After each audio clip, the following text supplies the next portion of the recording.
The topics and opinions expressed in the following show are solely those of the hosts and their guests and not those of W4CY Radio, its employees, or affiliates. We make no recommendations or endorsements for radio show programs, services, or products mentioned on air or on our web. No liability, explicit or implied, shall be extended to W4CY Radio or its employees or affiliates. Any questions or comments should be directed to those show hosts. Thank you for choosing W4CY Radio.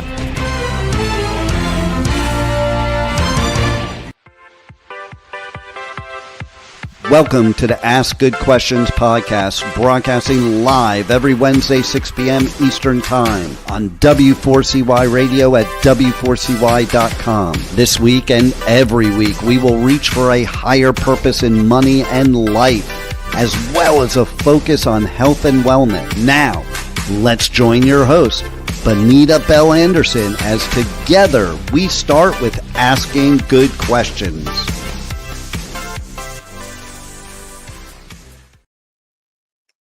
Hello, this is your host, Benita Bell Anderson, and I am so excited today to bring to you an award-winning author, Shelby Wagner, and invite her to join me on the screen, and we will have a wonderful discussion about her book called Learning to Dance in the Rain.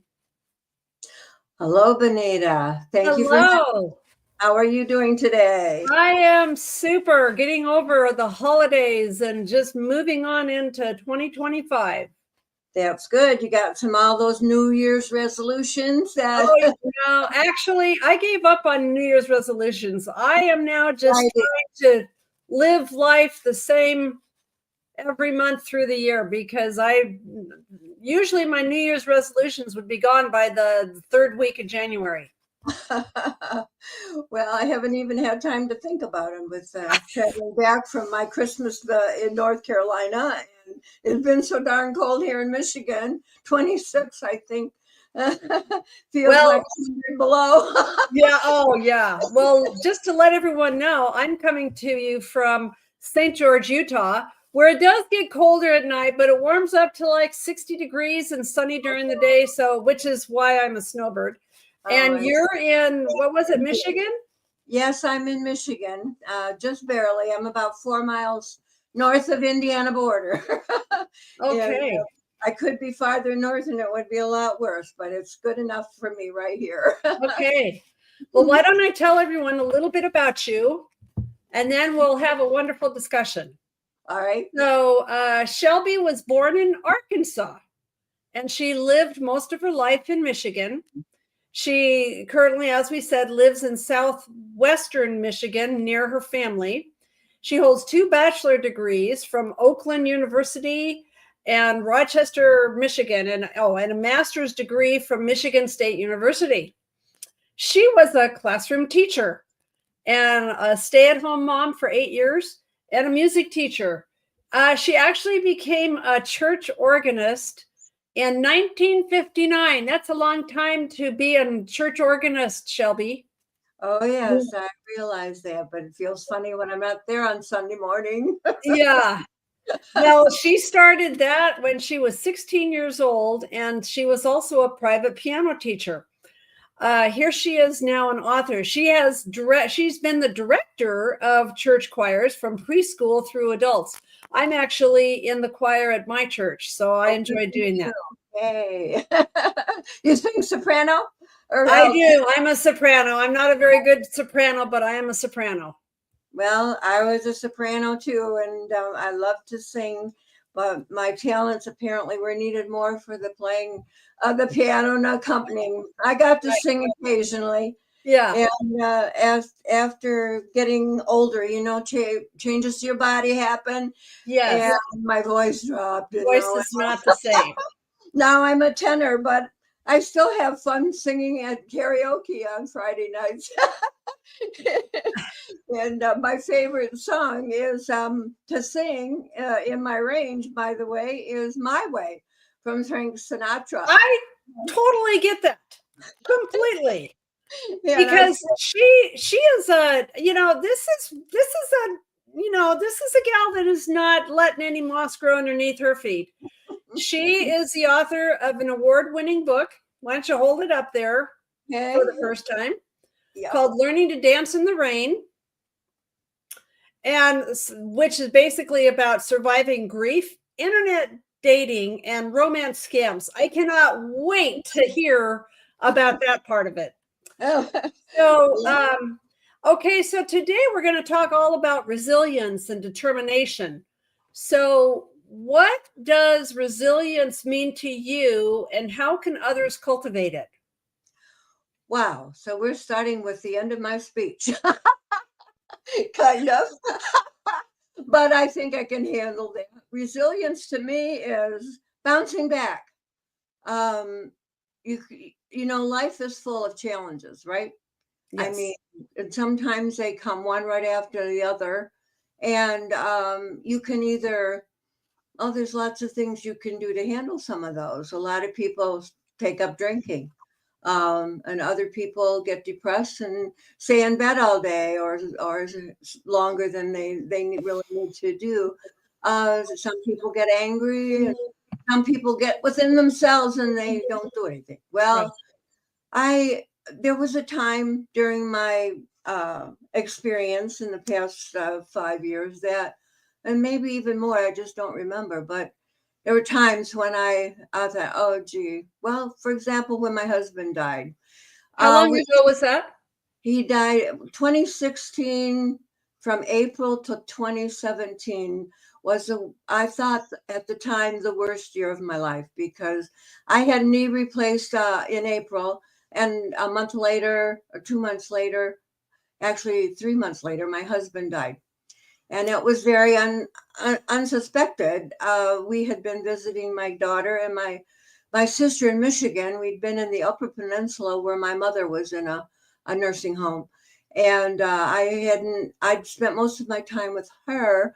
And so when we left, said goodbye, got in the car, my husband started coughing. And right away, the first cough, I thought, that is really I've heard that cough before. It didn't sound right? It didn't sound good. Well, it didn't sound right. And I just kept quiet because he didn't like me, After about, half an hour or so, he was coughing again. And I said, how long have you had that cough? I'm not sick, he said.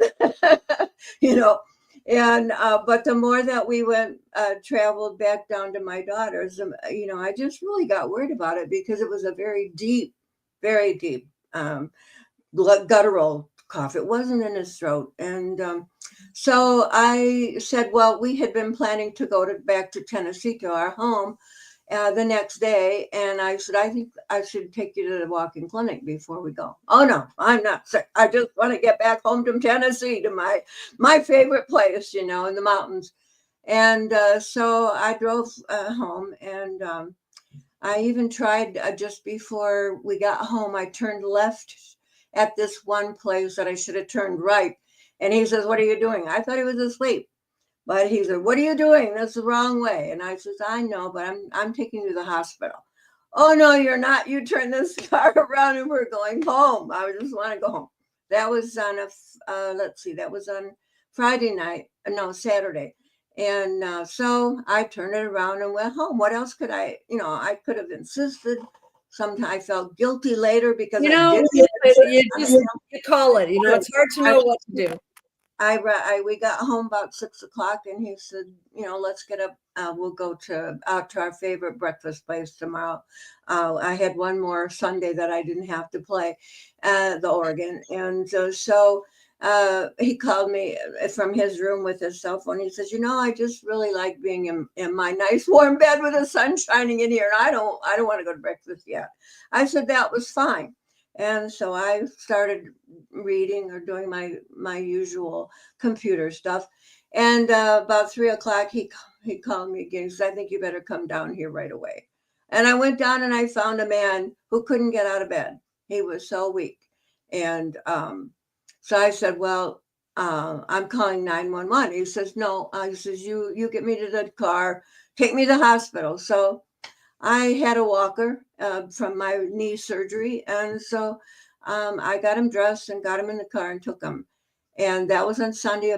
We got there about 5 o'clock. Well, by 7, they said he had a very bad case of pneumonia. And they started treating him. And by 9 o'clock, they said, we're keeping him. We're waiting for a bed. And so we got up into the room about 10, and they gave him, his medicine seemed to be working. About midnight, I decided to go home. And I was cold in the hospital. You know, it was a nice hot day outside, and I hadn't grabbed a sweater or anything. And so that happened. And so I got him to the hospital the next, and I had a telephone number of the nurse's station where he was. And she said, call me in the morning. And so I did.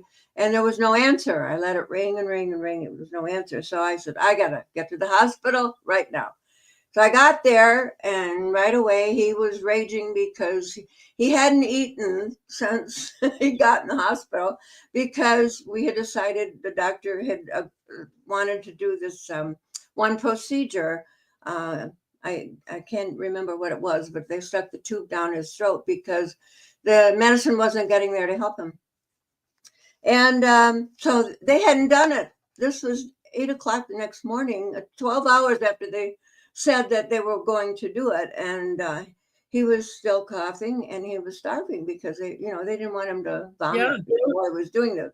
So while I was in there, he says, give me something to eat. He says, I'm not going to make it out of this hospital alive. And he didn't. That was the last thing I heard him say. They filled up his room. About 6 or 8 nurses and doctors came and got him, took him off. I didn't know what, they didn't say a word to me. Finally, one of the women nurses, she says, Miss Wagner, you can't go into where we're going. She says, I'll show you where to stay. And I said, well, where are you putting him? Well, he was going into the unit, for like the ICU. Yeah, that was it. And so I went in there. I said, how long do you think it'll last before he'll be ready that I can come see him?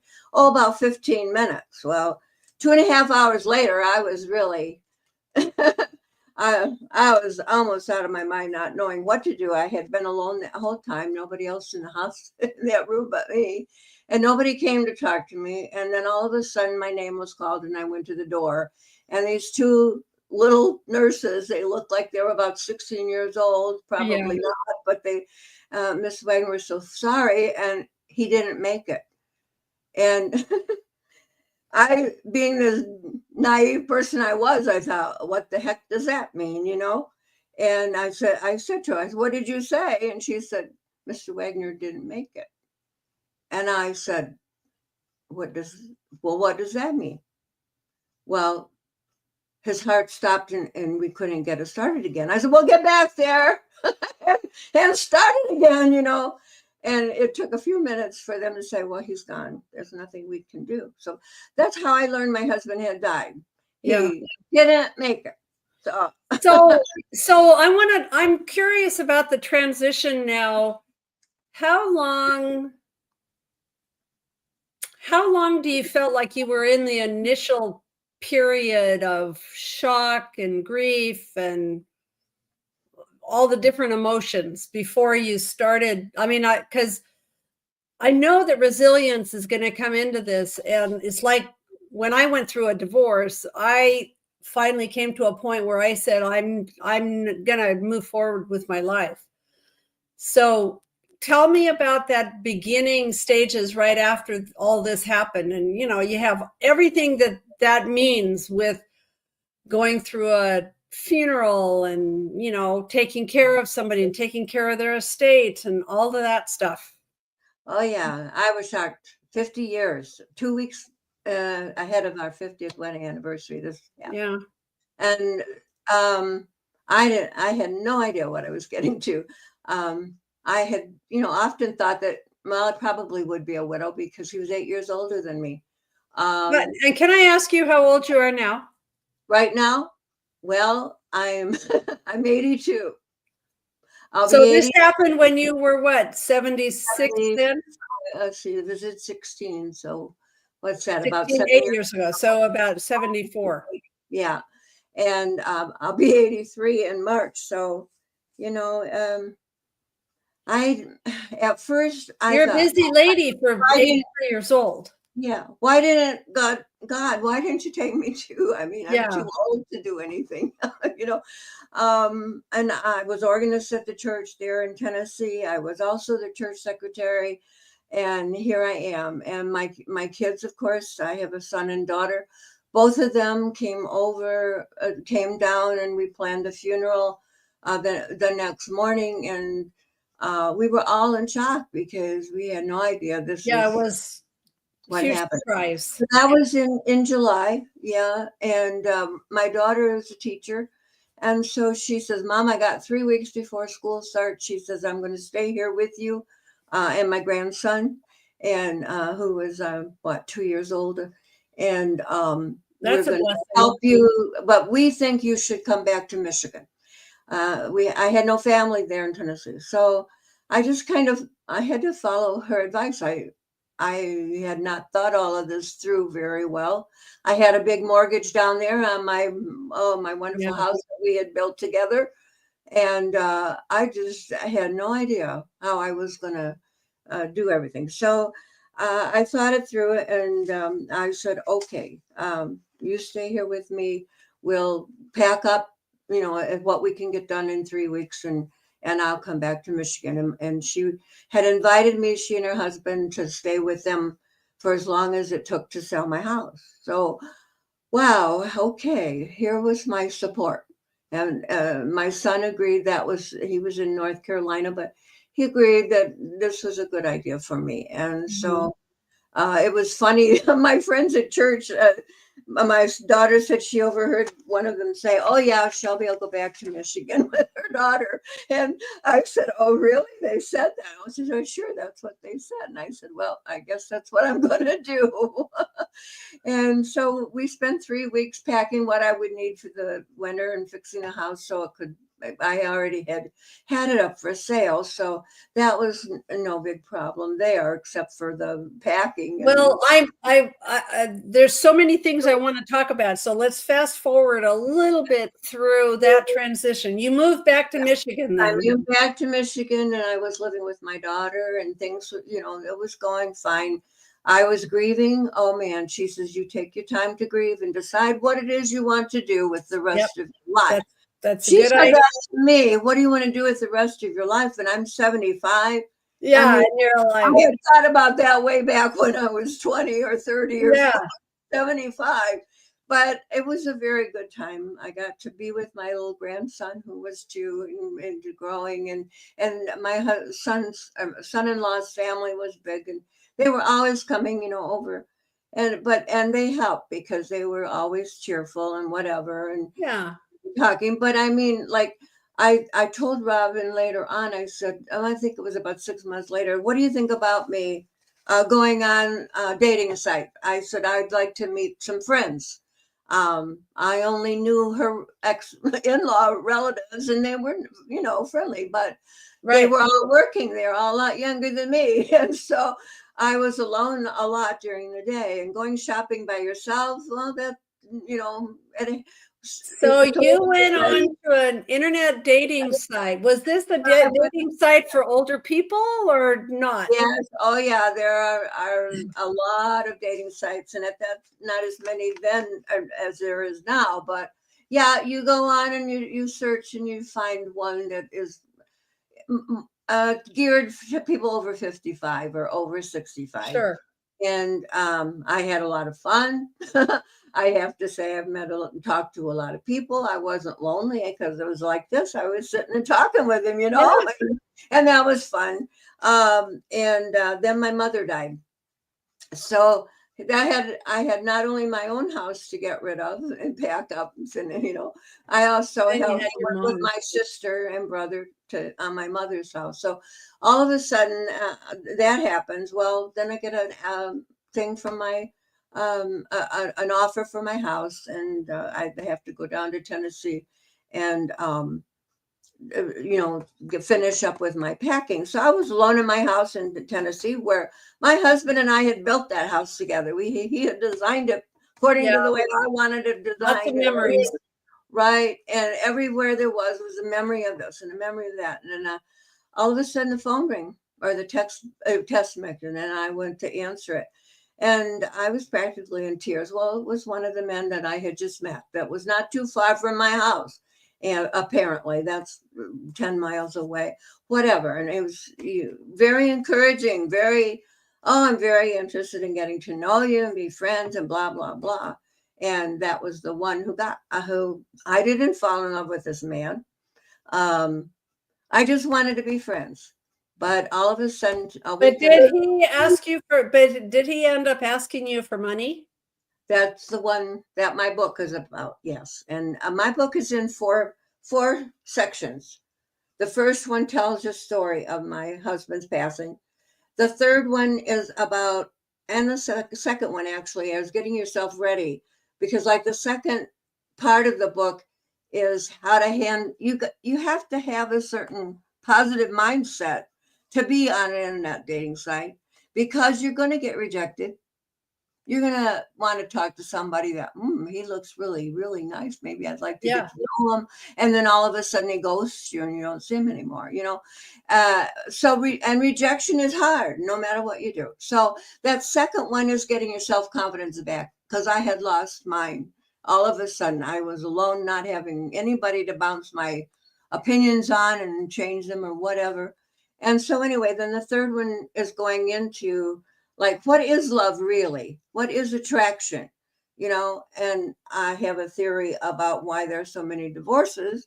And I'm not going to go into that because I want you to read my book. But finally, I get into the story about internet dating. There's a lot of questions, thought-provoking questions in the middle of the book there to help you to figure out what it is you want to do with the rest of your life. Well, kind of what's the short romance scam? Well, what's the short story on how you got scammed? Well, he worked on, number one, you got to remember, I'm packing up my house.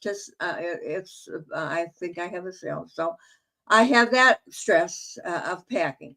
I did not know I was ill. I got down in Tennessee on a Tuesday. My son came on Thursday. He said, "Mom, you look like hell." And I said, "Well, I don't feel so good." And he said, I think I better take you to the doctor. So I went to the doctor, the emergency care there, and she said I had a sinus infection. Well, she gave me this medicine, and instead of my temperature going down, it went up. So on Monday, I went to my doctor that was down there, and he said, "Well, you got the flu."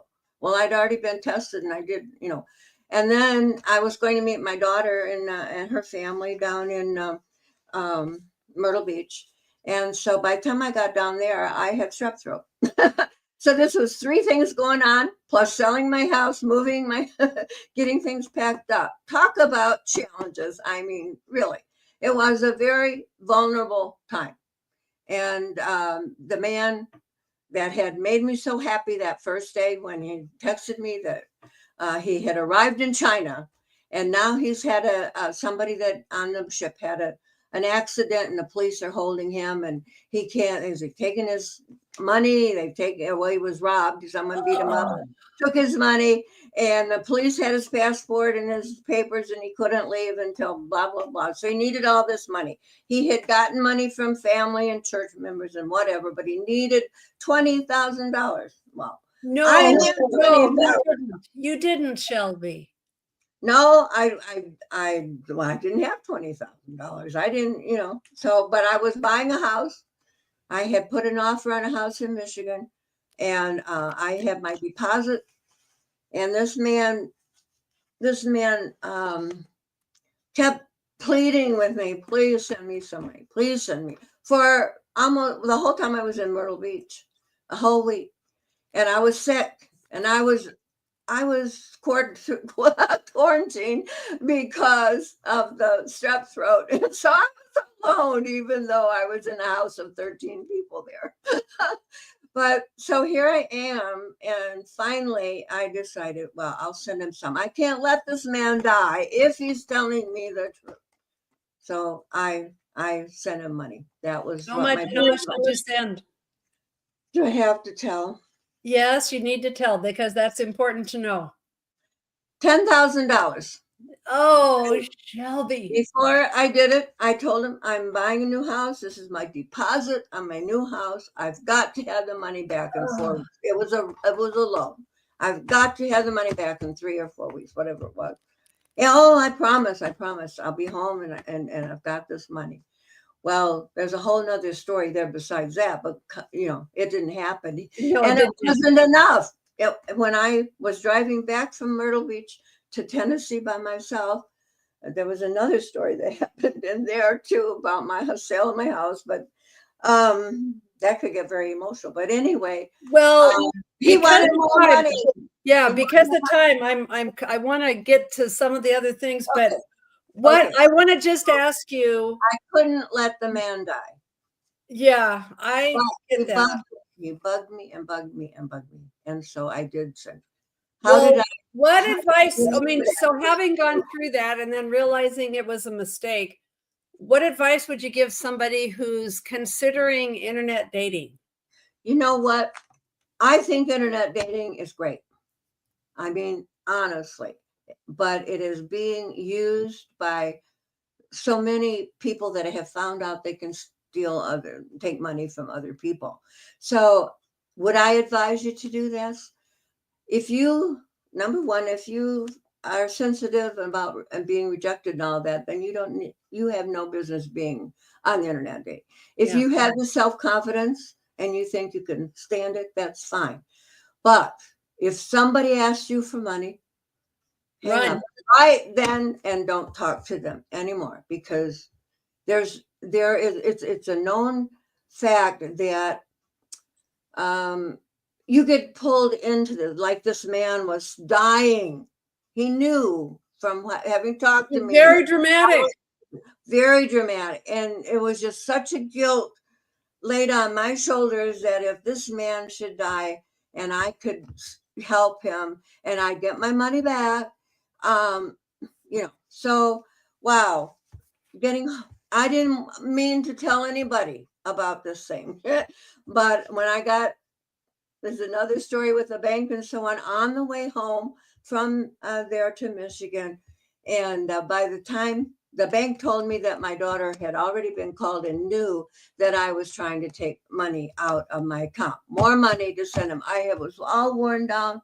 I'd been driving for 8 hours alone. And I finally said, the heck with this, I'm just going to go give him the rest of it, the rest of the 20,000. I took the 10,000 out. And I went over to the bank that he wanted me to deposit in. They told me, your bank wants to talk to you. Go back. We're not accepting this deposit. Have you ever had that happen to you where the bank refused to take your money? Cash money, I mean. Yeah. But anyway, so I thought from that exposure that I had with my bank, and they took my money back and so on. And then they put a hold on my account. And I thought my daughter knew about it. So I had to come clean, right? The cat was out of the bag. I get home and she doesn't know about it. She didn't answer the phone. And I didn't know about that till I laid it all out for them. And oh my, I mean, I was at the very bottom. So how do you come out of something like that? Well, my daughter says, we're going back to the bank. We're going to talk to them tomorrow. She had already called and canceled school. Got a substitute. And then she says, we're going to the state police. And so that's what we did. And if it hadn't been for her and her support and angry as hell, I mean, she put me on, what do you call it? A watch list? Yeah, she wouldn't let me have the internet for 2 weeks. Good for her. Good daughter. Oh my, that was hard. Yeah, what do you call it? I've got a senior moment right now. When a senior moment on the couch for 10 minutes, they got to be quiet and can't do what they want to do. Well, grandma was put on the same thing without the internet. But we went to the police, and this is one of the main things I wanted to say here is that at that time, this was in 17. 17. 17. Yeah. The state police, he took my report. He went and talked to somebody, came back and said, Ms. Wagner, we are so sorry this happened to you, but you won't get your money back. And there's nothing we can do about it. And I left there. I thanked him and I left there, but I felt like Oh my, I'm sure a lot of your audience, or a few of them, would be feeling that there was just no hope for you, right? I mean, Well, I've done one of my episodes before today was a cybersecurity episode that I did about scams and about being watchful. And what you said is so true. If somebody ever asks you for money, you run the other way. It's not your obligation to give somebody money. And if somebody's asking, it's probably no, they not say very because if you're Christian, you go to church. One guy said to me, "Well, you're no Christian. You said you're a hypocrite. Blah blah blah. You don't give us." Oh, well, yeah, bye-bye. Hey, sure, yeah, nothing like making you feel guilty. So the bottom line on from what people can take away from that is be careful, enjoy that. But if anybody starts asking you questions like that, then you need to block them. You can block their account, right? You can block your phone, block them from your phone. Yes. The trouble is that they can change their numbers and they can come back at you again. You have no idea who's on the other side of that screen. I mean, Yeah. They're telling you they're master liars, masters of deception. They will try to do everything to make you feel good in the beginning so they can get your trust.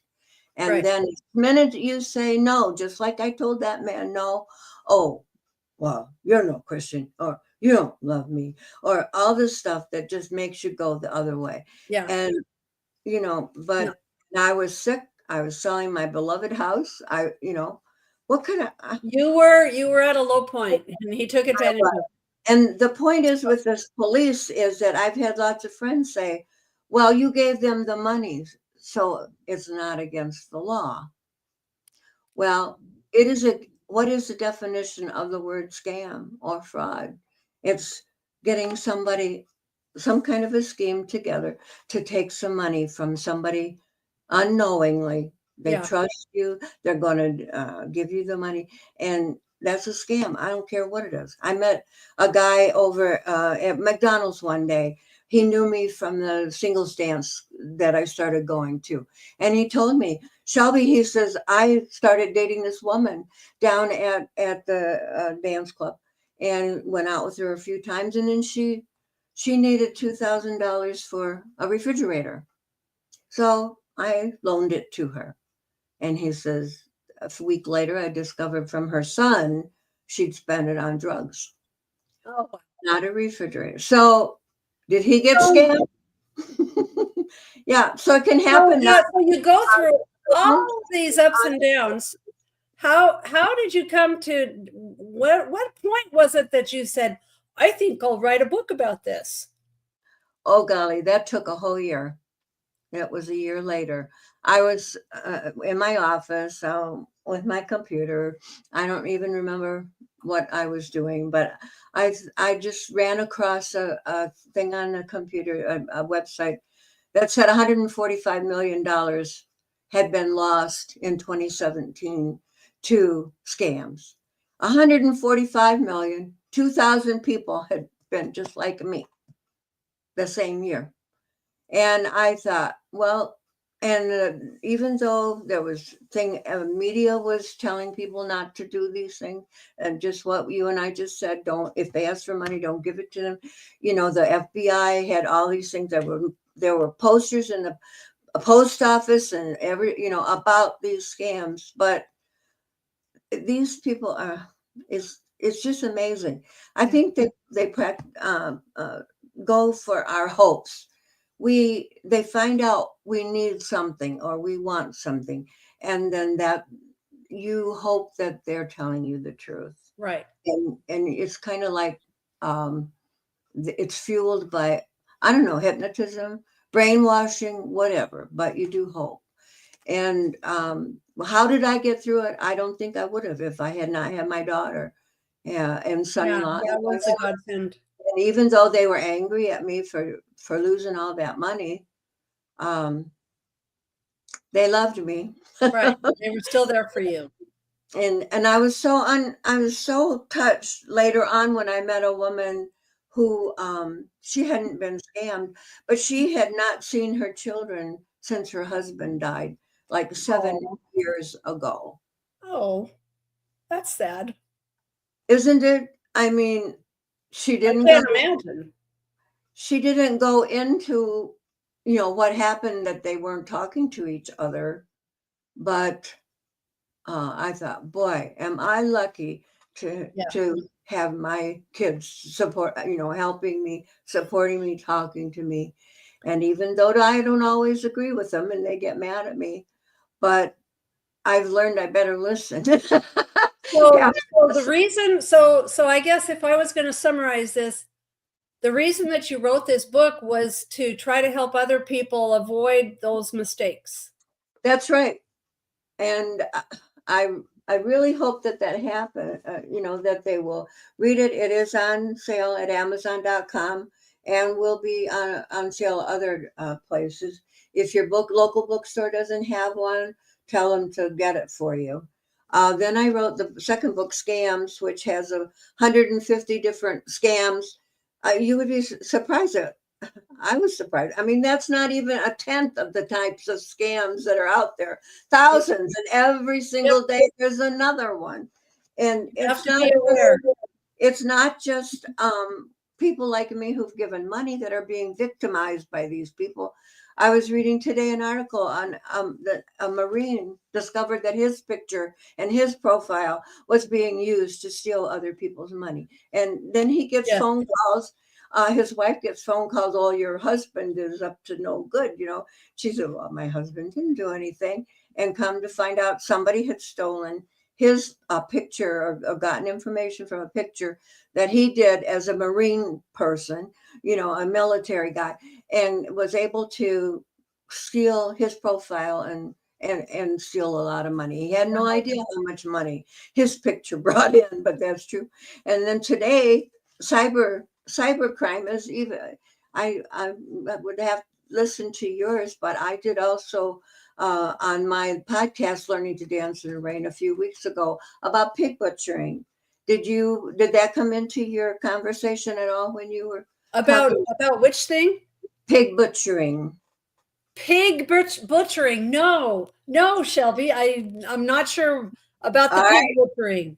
Well, pig butchering is what they've discovered, that this one scam involves bitcoins and cyber currencies and all that. It is promoted by organized crime syndicate, which is global, and it's located like in Malaysia, Southeastern Asia, and China. It's all tied in there. And those people call it pig butchering because that's what you do. You groom that pig. You groom that victim to get to trust you. You feed them all this information, all this good stuff, and then they ask you for money, and you say no, and then oh boy. So remember, you're not going to give people money. Right. You're going to be killed. And in last year, not 24, but 23, $10.5 billion was lost to scams. Yeah.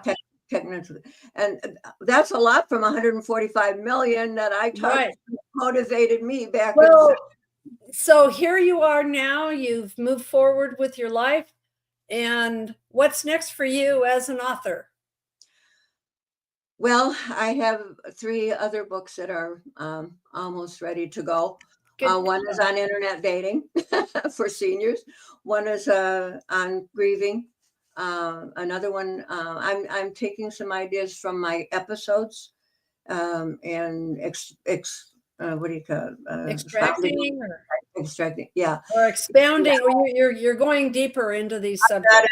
Yeah, and I have another one that I was just been preparing this week, getting ready to talk with you on resilience.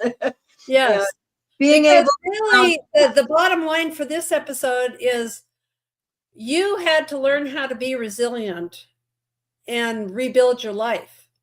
Right, I wanted to die when my husband had died. Why didn't you take me too? Why am I still here? And so I figure that I've got a calling, And that's why I'm here on the podcast. That's why I'm writing. Where am I going from there? I think if I didn't do this, what would I be doing? Yeah. My You sister gotta keep is, yourself active. yeah, my sister and I think my daughter both, I know my daughter, they worry about me. And especially when I was doing the internet dating, that, something bad, even worse would happen. A lot of women have lost their lives Yeah. because I don't know if you saw the movie Beekeeper, but in that story is about a woman who was scammed like me, but she was a bookkeeper, and she had books for some company that's $20 million, and there was a technology thing that prompted up on her computer, locked it up, and she clicked on it and immediately went to that, and they immediately that $20 million was gone. Oh Now, my goodness. how would you deal? How could somebody recover? I mean, I recovered. Yes, I That's recovered because I had the help of my daughter and my son-in-law and my son. But $20 million? Oh, I don't have the least idea what that looks like. And so anyway, I feel that I've come a long way. I have met somebody. We've been together for 2 years. We gave me a promise ring. a little promise ring. That's Look an at Irish. you, 83 years old, and she's got a promise ring. Yeah, I guess it's a promise ring. It's one made in Ireland, a Gaelic. He told me the name. Anyway, it's got a heart for love and a crown for loyalty and two hands united. So that was my Christmas present. So we're working on our second year here, but I was successful, and in that I don't know, but yeah, 83 years old, and what am I doing? What do I do next? I think I have a calling, and I think you do, because I mean, your family and your friends really had a lot to do with rebuilding your life. And now you're busy. I mean, I think the biggest thing for you is you're busy. You've got books that you're writing, you're doing a podcast, and keeping busy is what keeps you young, I think. I mean, people are still saying on the phone, when I tell them I'm 82, really? Oh, I had no idea. Oh, you sound like you're only 70 or 60. Or even when they want to know how old I am in person, and I've gotten where I said, well, what do you think I am?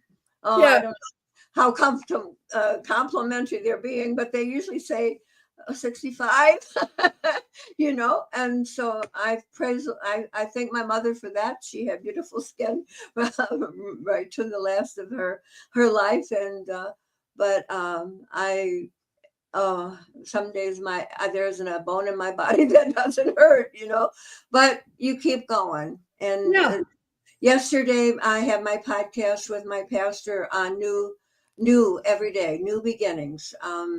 And my mother-in-law used to wake up every morning and she would say the scripture verse, today, this is the day the Lord hath made. I will rejoice and be glad in it. Right. And that's a lot of it. I think that's more than 70-80% of it is your attitude, keeping the right mindset, and keep going, keep active. I dance, I play cards, I sing karaoke, even though I sound like a frog, but they seem to love it, and I do it my way, as I have always done.